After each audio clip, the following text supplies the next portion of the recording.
கடவுள் நம்பிக்கை இல்லாதனா எப்படி கடவுளை வழிபட ஆரம்பித்தேன் அப்படிங்கிறது தான் பார்ப்போம். வாங்க வீடியோக்குள்ளே போகலாம். ஸோ எனக்கு வந்து தயவு செய்து திட்டாதீங்க. ஏன்னா நான் வளர்ந்தது அப்படி, அதனால எனக்கு அதில் எந்த ஒரு ஈடுபாடுமே கிடையாது. என்னென்னா எங்கள் அப்பாவும் அம்மாவும் ரொம்பவே கடவுள் பக்தியில் ஈடுபட்டோம். நல்ல இதாட்டு தீவிரமாக இருப்பாங்க. ஆனால் கிடைச்சது எல்லாமே அவமானமும் அசிங்கமும் ஒரு இதாகவே இருக்கனால நான் அவங்கள பார்த்தே வளரும்போது என்னத்த இருக்குது, அம்மா அப்பா இப்படி விரதம் இருந்து வேண்டிக்கிறாங்க, எல்லாமே பண்ணுறாங்க அப்படிங்கிற மாதிரி எனக்கு மனசுக்குள்ளே நானாகவே ஒரு இதை விதைச்சிக்கிட்டேன்னு கூட சொல்லலாம். அதனால் எனக்கு வந்து அது பெருசாக அதில் ஒரு ஈடுபாடு கிடையாது. கோயிலுக்கெல்லாம் போவேன், ஆனாலுமே ஒரு கல்யாணத்துக்கு முன்னே ஒரு 8 வருஷமாக கோயில் பக்கமே போகிறது கிடையாது. எனக்கு நான் விருப்பப்பட்டு ஒரு அம்மன் கோயிலுக்கு போவேன். ஸோ அங்கேயுமே என்ன சொல்ல, நகை இல்லை, பணம் இல்லை அப்படிங்கிற மாதிரி ஒரு அசிங்கத்தோடு அங்கே வந்ததுனால எனக்கு வந்து இந்த இது மேலாம் அந்தளவுக்கு ஒரு இது இல்லை, ஒரு நம்பிக்கை இல்லாமல் அப்படியே ஆயிடுச்சு. நான் அப்புறம் ஒரு 8 வருஷமாக கோயிலுக்கெல்லாம் போனதே கிடையாது. ஸோ அப்படி இருந்துச்சு. அதுக்கப்புறமா போனாலுமே சும்மா ரெடியாகி போவோம், சும்மா ஒரு பார்ப்போமா, அவ்வளோதான், அதோட முடிஞ்சு. அதில் சும்மா அப்படியே ஸ்டைலாக நம்ம ட்ரெஸ்ஸையும் போட்டுட்டு எடுத்துகிட்டு அப்படி போய் நிற்கிறது தான் நம்மளுக்கு வேலையே. மற்றமாரி சாமி கும்பிடணும் அப்படிங்கிற எண்ணெல்லாம் வராது. அதுக்கப்புறமா கல்யாணம் முடிஞ்சதுக்கப்புறம் ஹஸ்பண்டுமே அதே மாதிரி தான், ரொம்பவே கடவுள் வழிபாட்டில் உள்ளவங்க.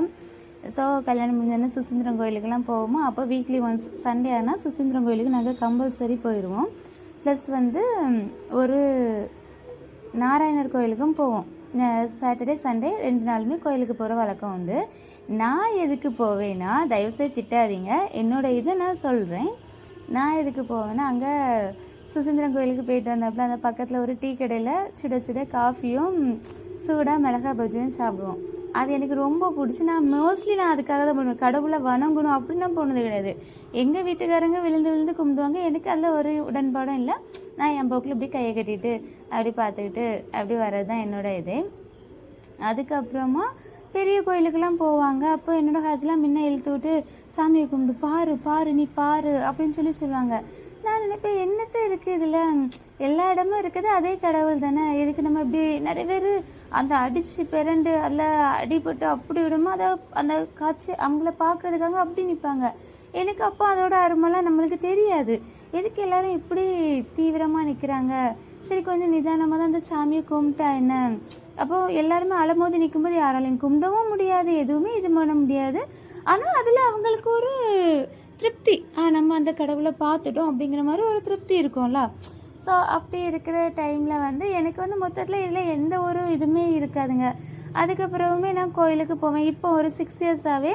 இன்னொரு விஷயம், நான் எங்கள் வீட்டில் வந்து பூஜை ரூமில் நான் இது வரைக்கும் கல்யாணத்து அன்னைக்கு நம்ம பூஜை ரூமில் விளக்கேற்றுவோம்ல, அது மட்டும்தான் நான் பண்ணியிருக்கேன்.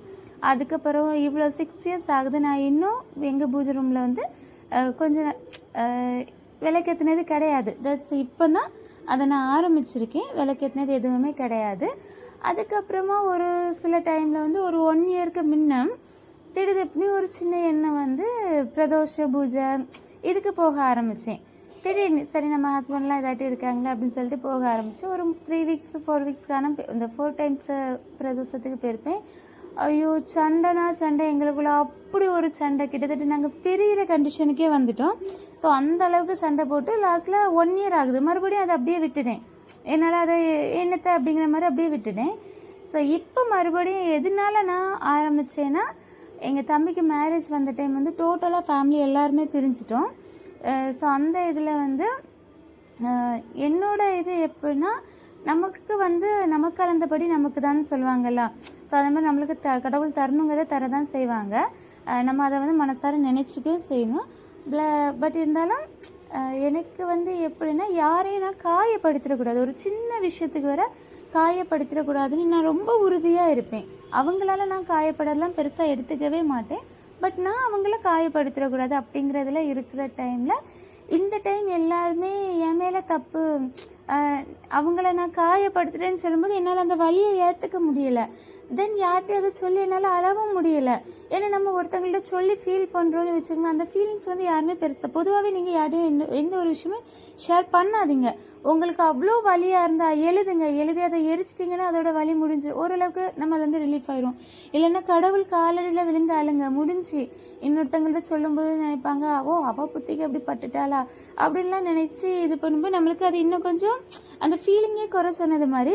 ஸோ அந்த டைமில் தான் எனக்கு வந்து நான் வந்து என்னோடய வலியை எல்லாம் ஷேர் பண்ணிக்க தேர்ந்தெடுக்கிறது வந்து கடவுளை தான் நான் தேர்ந்தெடுத்தேன். அவருக்கு காலடியில் விழுந்து அழணும் அப்படிங்கிற மாதிரி தோணுச்சு. ஸோ அந்த டைம் தான் நான் கடவுள் நம்பிக்கை எனக்கு வந்தது.